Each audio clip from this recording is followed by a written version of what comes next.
हमने previous topic के अंदर आपका स्ट्रक्चर ऑफ एंथर को कवर किया था। मैंने बताया था अगर एंथर में डेवलपमेंट ये आर्कियोस्पोरियम सेल से हो रही है, मल्टी लेयर्ड हो रही है, तो उसको हमने नाम दिया था यूस्पोरेंजिएट। अगर सिंगल लेयर से डेवलपमेंट हो रही है दैट इज लेप्टोस्पोरेंजिएट। ये आर्कियोस्पोरियम सेल फर्दर डिवाइड हुई थी, जिन्होंने पैराइटल सेल्स बनाया था और स्पोरोजीनियस सेल्स बनाई थी।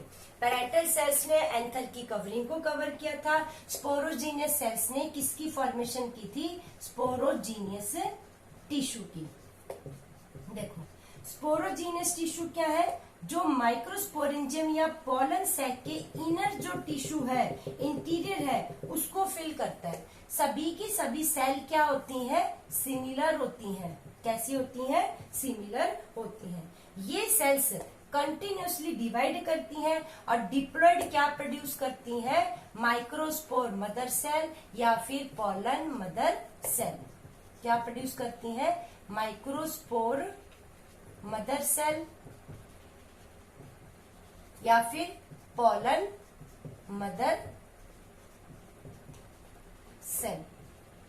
आई बात समझ में? स्पोरोजीनियस सेल्स टिश्यू के अंदर सेल्स प्रेजेंट होती हैं जो कंटिन्यूसली डिवाइड करती हैं और क्या प्रोड्यूस करती हैं? डिप्लॉयड माइक्रोस्पोर मदर सेल या पोलन मदर सेल्स की फॉर्मेशन करती होती हैं। ये सभी सेल्स प्लाज्मोडेस्मेटा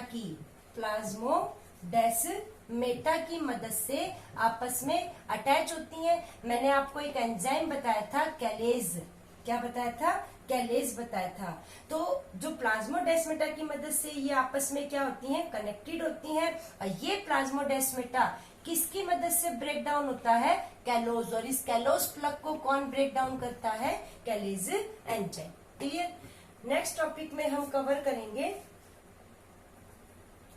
आपका माइक्रोस्पोरोजेनेसिस।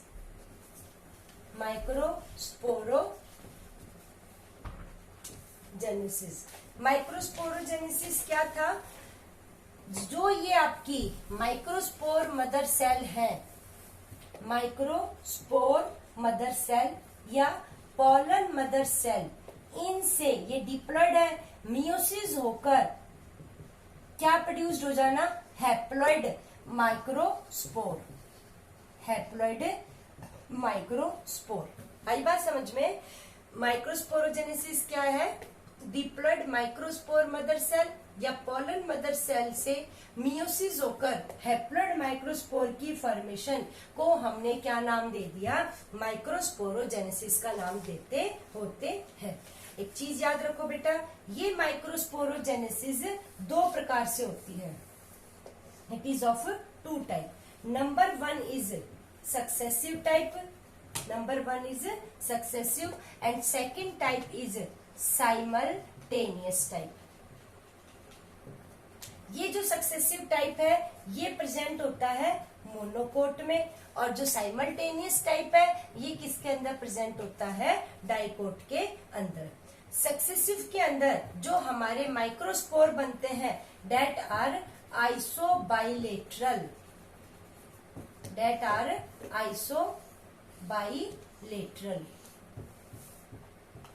साइमल्टेनियस में जो हमारे माइक्रोस्पोर बनते हैं डेट आर टेट्राहेड्रल।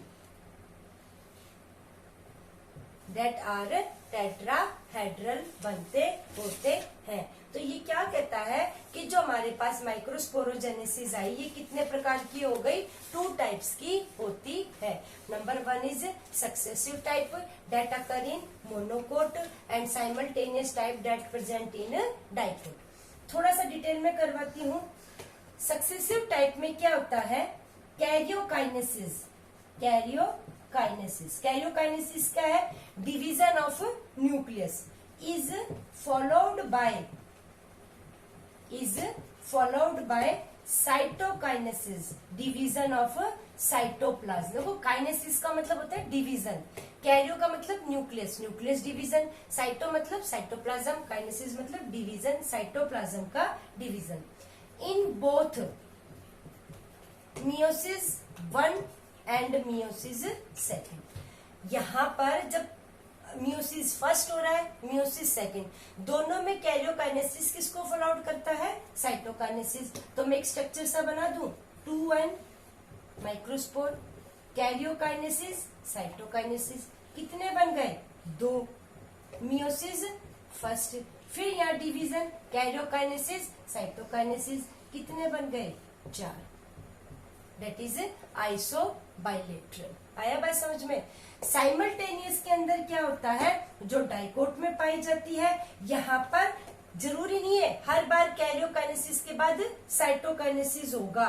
कैरियोकाइनेसिस के बाद साइटोकाइनेसिस सिर्फ और सिर्फ मियोसिस सेकंड में होगा। ये देखिए आप, ये स्ट्रक्चर, इसके बाद क्या बना? ये 2 स्ट्रक्चर। यहाँ पर कैरियोकाइनेसिस हुआ लेकिन साइटोकाइनेसिस नहीं हुआ, तो मियोसिस फर्स्ट हुई। इसके बाद इसके अंदर ये स्ट्रक्चर बन गया, यहाँ पर मियोसिस सेकंड। यहाँ पर कैरियोकाइनेसिस के बाद क्या होगा? साइटोकाइनेसिस। लेकिन जब मियोसिस फर्स्ट होता है तो कैरियोकाइनेसिस के बाद साइटोकाइनेसिस फॉलोड नहीं करता, और जो स्ट्रक्चर बनता है दैट इज टेट्राहेड्रल बनता है। तो साइमल्टेनियस टाइप में क्या बनेगा? टेट्राहेड्रल। सक्सेसिव टाइप में क्या बनता है? आइसोबाइलेटरल। क्यों? Because in both when meiosis first and meiosis second takes place, karyokinesis is followed by cytokinesis, but in simultaneous type और dicot type, karyokinesis not followed by the cytokinesis. Clear this point? Next is, ये जो pollen spore या microspore produced होते हैं, ये अलग अलग form में टेट्राहेड्रली भी अटैच हो सकते हैं। इस प्रकार से अरेंजमेंट, टेट्राहेड्रल अरेंजमेंट। आइसोबाइलेटरल मैंने आपको बताया, आइसोबाइलेटरल हो जाएगा। टी शेप में भी अरेंज होते हैं ये, इस प्रकार से। लीनियर शेप में भी अरेंज होते हैं।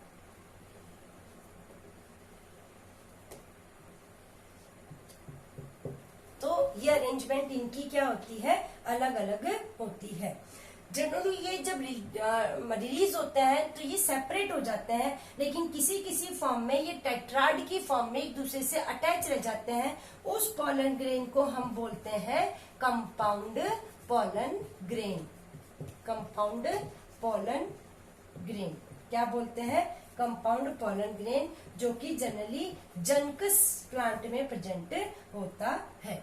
एक और इम्पोर्टेंट है मिल्कवीड, जिसको आप कैलोट्रोपिस भी बोलते हैं। कैलोट्रोपिस क्या है? कैलोट्रोपिस होते हैं।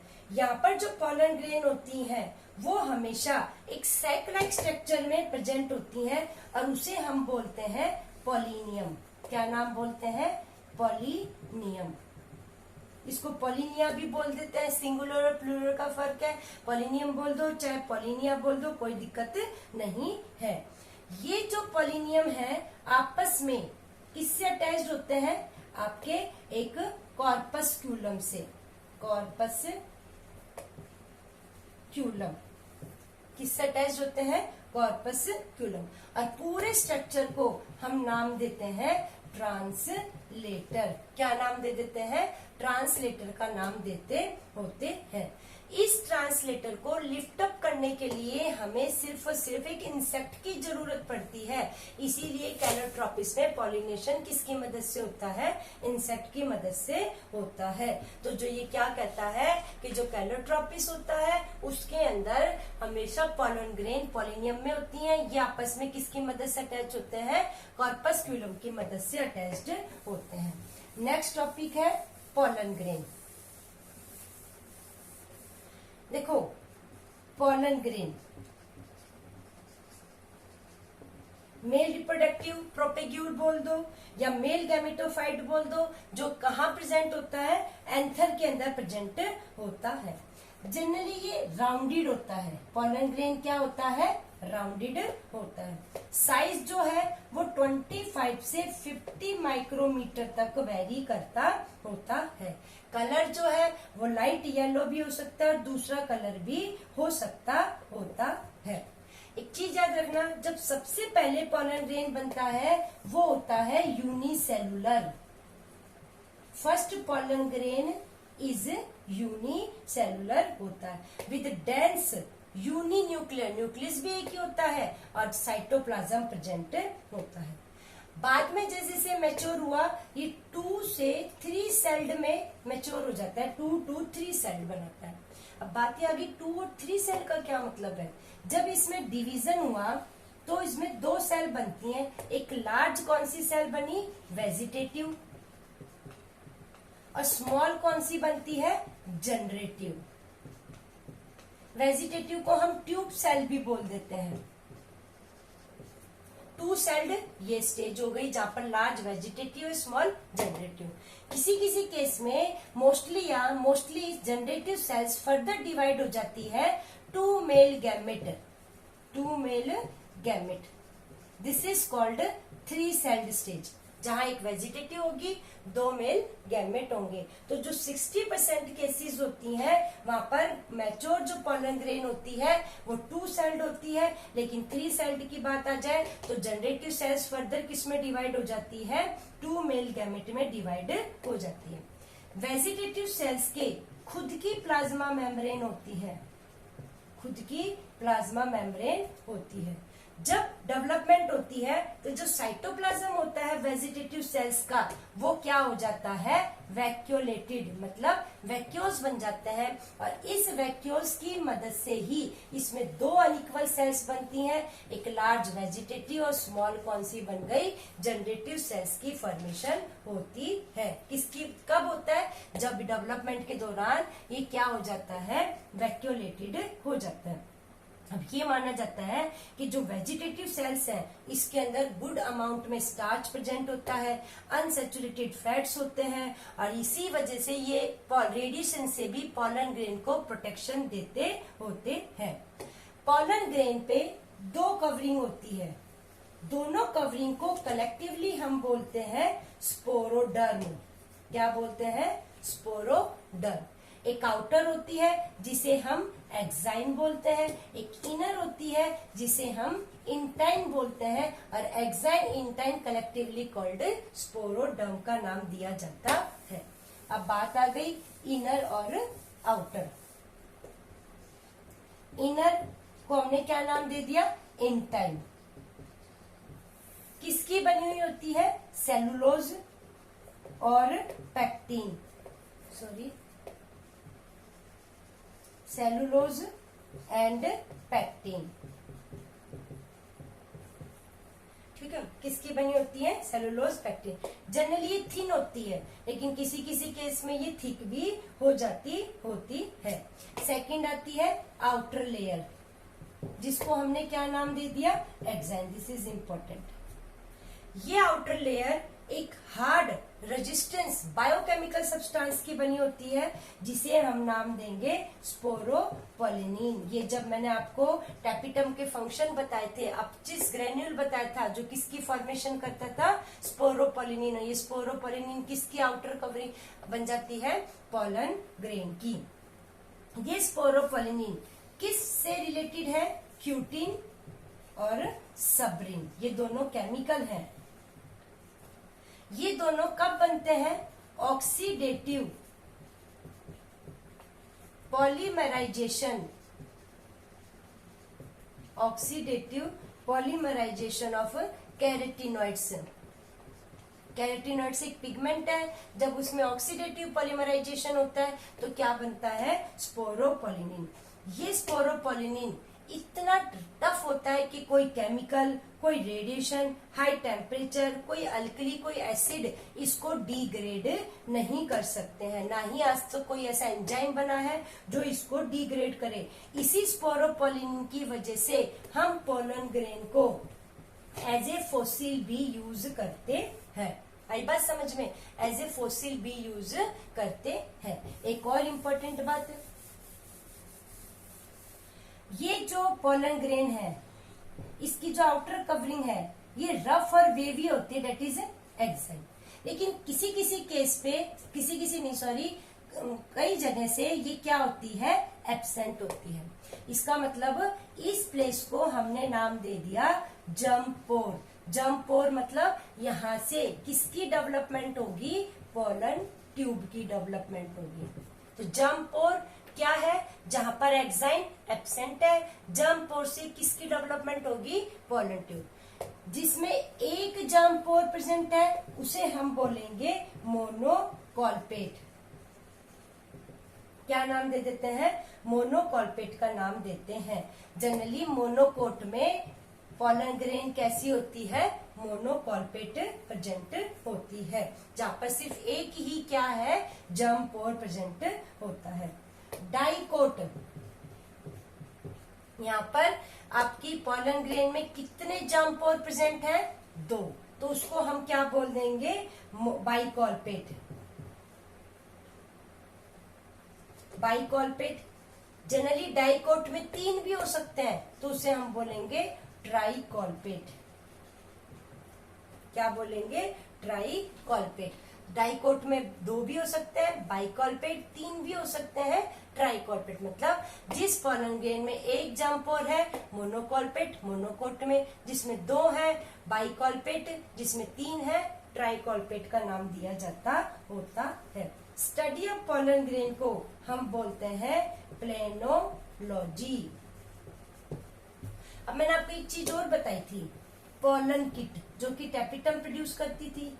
ये पोलन किट सिर्फ और सिर्फ इंसेक्टिवोरस, जिन प्लांट में इंसेक्ट की वजह से पॉलिनेशन होता है, जिन्हें हम बोलते हैं एंटोमोफिलस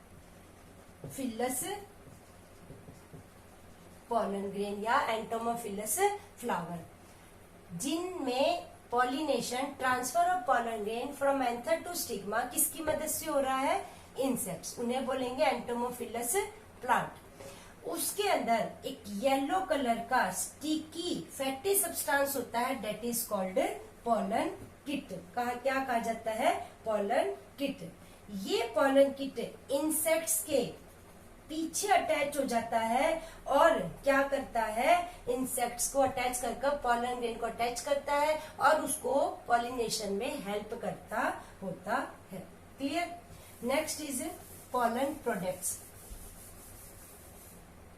नेक्स्ट इज पोलन, मैंने अभी बताया था वेजिटेटिव सेल है, लार्ज अनसेचुरेटेड फैटी ऑयल्स वगैरह प्रेजेंट होते हैं। तो पोलन से, पोलन ग्रेन से फूड सप्लीमेंट मिलती है। हम रेस के घोड़ों को इसकी टैबलेट देते हैं ताकि उनमें एनर्जी आती है और वो हाईली एनर्जेटिक हो जाते हैं। इसको फैट्स हैं, अनसेचुरेटेड ऑयल्स हैं, तो इसको हम पोलन क्रीम भी बनाते हैं, जो फेस में आपके क्या कहते हैं, फेस की जितनी भी क्रीम है जनरली उसके अंदर क्या होता है, प्रेजेंट होता है। तो कॉस्मेटिक में भी इसका यूज किया जाता है। नेक्स्ट है पोलन वायबिलिटी। वायबिलिटी, कितने समय के लिए कोई पोलन ग्रेन फंक्शनल है, डेट इज पोलन वायबिलिटी। मतलब एक पोलन ग्रेन कितने समय तक सरवाइव कर सकती है स्टिग्मा के सरफेस पे, कितने, अगर उसको हम हटा भी दें दोबारा स्टिग्मा के सरफेस पे डालें तो वो क्या सरवाइव होगी या नहीं, कितने समय के लिए वो वायबल है, डेट इज पोलन वायबिलिटी कही जाती है।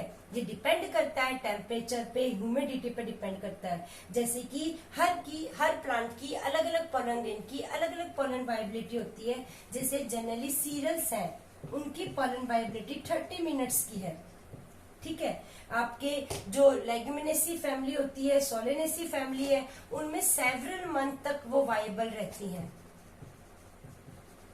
आलू वगैरह की जो फैमिली है उसके अंदर। दूसरे ये क्या करता है, हम पोलन ग्रेन को प्रिजर्व भी कर सकते हैं, स्टोर करके रख सकते हैं, and that technique is called cryo preservation. Storage of pollen grain in liquid nitrogen at -196 degree Celsius temperature, this is called cryopreservation. और क्या होता है, पोलन ग्रेन का स्टोरेज कॉल्ड क्रायोप्रिजर्वेशन। कैसे करेंगे, लिक्विड नाइट्रोजन में at -196 degree Celsius temperature. Next topic है pollen allergy. देखो जनरली आपने देखा होगा जब फ्लावरिंग होती है या लोगों की फसल कटती है तो लोगों को एलर्जी हो जाती है, अस्थमा जैसी ईचिंग हो जाता है लोगों को, उसको हमने क्या नाम दे दिया, पॉलन एलर्जी का नाम देते हैं। सीजनल चेंजेस है, स्नीजिंग हो जाएगा, सांस आना बंद हो जाता है, अस्थमा रिलेटेड प्रॉब्लम, इसको हम बोलते हैं हे फीवर। क्या नाम दे देते हैं, हे फीवर। इसके लिए जो रेस्पॉन्सिबल है डेट इज कैरेट ग्रास। इसका साइंटिफिक नेम है पार्थिनियम हिस्टेरोफोरस। पार्थिनियम हिस्टेरोफोरस, कैरेट ग्रास, जो कि वीट के साथ हमारे इंडिया में इंपोर्ट की गई थी और क्या कॉज करती है, पॉलन एलर्जी। एक सबसे रिस्पॉन्सिबल तो यही है, लेकिन और भी है, सोरगम, कैस्टर अरंडी, चीनोपोडियम बथवा, ये अमरंथस, ये कई ग्रास है जो कि क्या कॉज करती है, पॉलन एलर्जी कॉज करती होती है। कल हम पढ़ेंगे मेल गैमेटोफाइट।